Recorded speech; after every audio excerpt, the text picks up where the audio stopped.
আপনার সন্তানকে অবশ্যই এই শিক্ষাগুলো দিবেন। তার আগে কিছু কথা বলে নিই। আপনার সন্তানকে সুশিক্ষা দেওয়া মানে শুধু বিদ্যালয়ে পাঠানো নয়, বরং তাকে একজন নৈতিক, দায়িত্বশীল ও সহানুভূতিশীল মানুষ হিসেবে গড়ে তোলা এর অন্তর্ভুক্ত, যেগুলো আপনার সন্তানকে সুশিক্ষিত করতে সহায়তা করবে।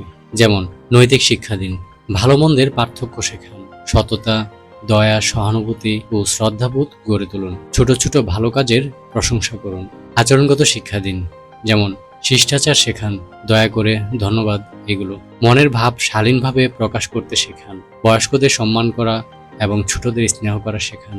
দায়িত্ববোধ গড়ে তুলুন, যেমন ছোট কাজের দায়িত্ব দিন, নিজের জিনিস গুছিয়ে রাখা ইত্যাদি। ভুল করলে সেটা স্বীকার করতে উৎসাহ দিন। কাজ শেষ না হওয়া পর্যন্ত ধৈর্য রাখতে শেখান।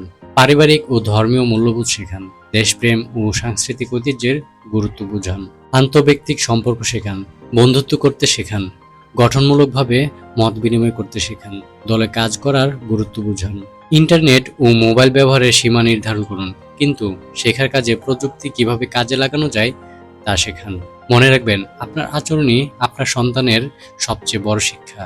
আপনি যা করেন, সন্তান সেটাই অনুসরণ করে। সুশিক্ষা শুরু হয় পরিবারের পরিবেশ থেকে।